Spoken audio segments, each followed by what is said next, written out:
My name is Robert Newman, and I am the founder of InboundREM. Thank you for joining me tonight. You are in the presence of me doing my first ever whiteboard presentation for our YouTube channel.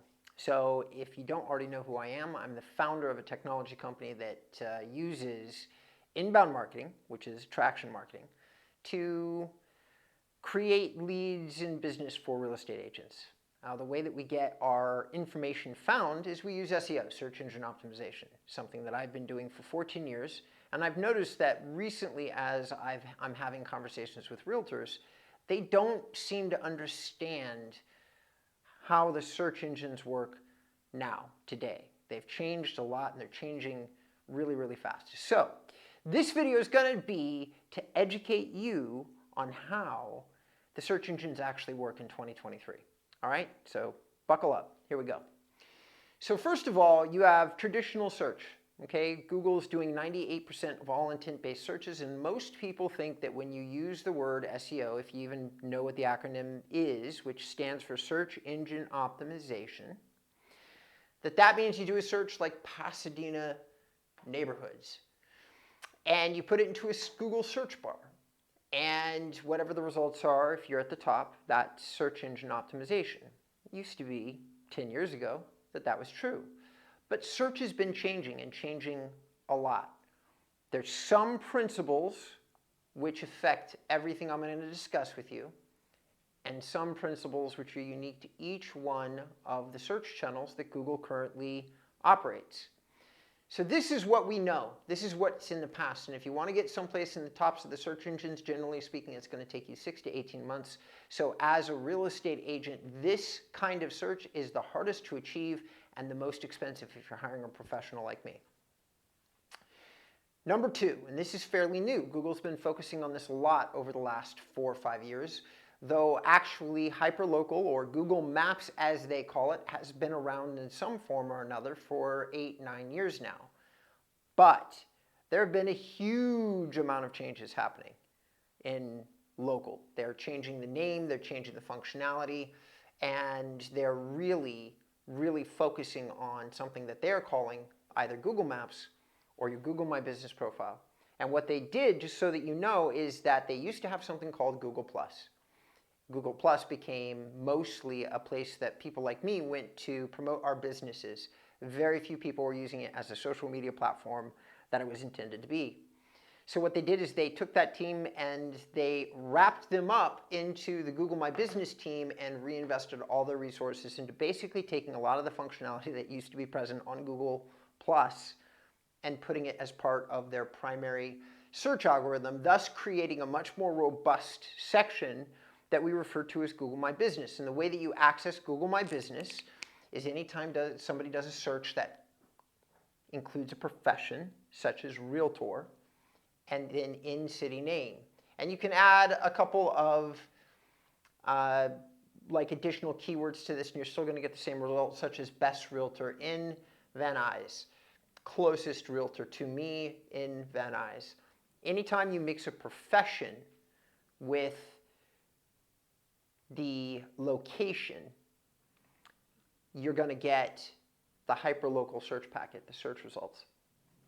Now, if you knew what you were doing, if you had a lot of expertise, you would be able to get somebody up to the top 3 results, which is what you care about in this part of Google, and you'd be able to get them there in 6 to 12 months.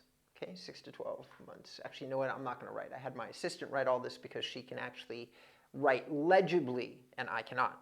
So number 3, the third part of the search engines is the image library. And this is one of the things that I think really passes most real estate agents by. So you go out and you take pictures of homes and you're used to uploading them to the MLS.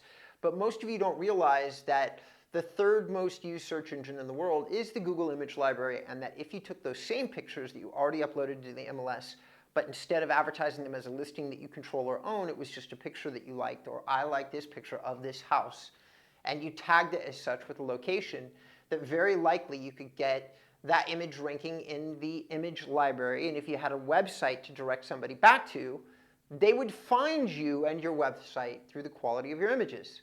If you knew what you were doing and you had a decent website, you could once again start to get traffic back to that website in 6 to 10 months maybe. So the image library, and the image library can oftentimes increase your exposure by 20%. And the funny thing about real estate and realtors is you're already probably producing the assets needed for this. It's just a matter of repurposing them. Last but not least, and certainly the one that is most favored for people to talk about these days, and that of course is YouTube. YouTube is being discussed so much because if you knew what you're doing, if you knew how to optimize a YouTube video, you'd be able to get that onto the top of YouTube in 2 days. But guess what? Google has started to include the image library, images, hyperlocal destination cards, and YouTube videos, all on searches such as Oleana, Texas. So if you all could do me a favor and do that search for, if you are trying to follow along with the video, I'm going to spell it for you. It's Oleana, Texas. And you will get a result that has all 4 of these on the same page. Okay, so you have video, you have hyperlocal destination card, an Oleana page, you've got local traditional search results, and you've got images and an image carousel, and you have a YouTube carousel. Now, on the YouTube carousel, one of our clients is there, and guess what? We got them into that first page of Google in 2 days. All right? So just to be clear about what I'm saying is that if you knew this particular hack, you literally can get onto the first page of Google in 2 days instead of 6 to 18 months. Now, that's not what this video is about. This is not a hack video. This isn't a how do you rank video. This is how do the search engines work. So here is a fascinating common factor. Most of these little categories, like the image library, you have to tag the images. Hyperlocal relies on reviews and content uploaded to your profile. Pasadena neighborhoods blog posts rely on backlinking and social promotion. And YouTube relies on in-cards, geotagging descriptions, and 9 other things. Okay, so each one of these has little things that you could rank inside the ecosphere. What most people don't realize is there is now currently a commonality among all 4 platforms. Something that anybody, including everybody watching this video, can do to get ranking regardless of all the technical things that I just mentioned. And that is Google is moving in the direction of user behavior. User behavior is how long do you stay on an image. Do you click through the image? Do you see it in the library and then click through to where the image is housed? On YouTube, user signals are how long do you watch the video? Do you like the video? Do you open up the description? Do you come back to the video over and over? Hyperlocal is much the same thing. How long do you stay on the profile? Do you look at images? Do you look at reviews? Do you come back to this over and over again? And Google search is the same thing. Do you click on the result? Do you go through? Do you travel through to whatever the piece of content is? And do you keep coming back to it over and over? But all those things are user behavior signals. And Google is using basically the same piece of technology. As technology advances, Google is getting better at measuring our own behavior and then making decisions based on our behavior about how prevalent the piece of information is that we are responding to, whether it be video, images, maps, or neighborhoods. The reason that video is so popular and common and people like me keep telling you do video is that if we get you onto a page of a website, you're watching a video for a couple of minutes, that is a very strong signal to Google that you found something that you wanted. In other words, it's a piece of content that you can produce that can really have somebody stay on the page. Here's what I would like the message, the core impact of this video to be. You don't need to be an expert in any of this.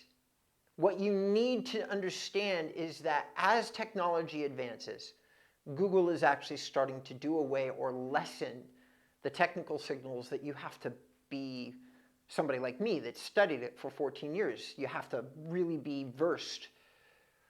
And they're trying to make what they're reading and how they're ranking something that everybody can understand. And what would that be? Make an engaging video. Make a great answer to a question. Take a beautiful picture that you love. Make sure that all your customers leave you reviews, and when they do leave you reviews, respond. Why? Because each one of these things engages searchers, keeps them on your profile longer, educates them. That's what Google wants. They want great answers to questions that people are asking, and that more and more they want those answers in different formats.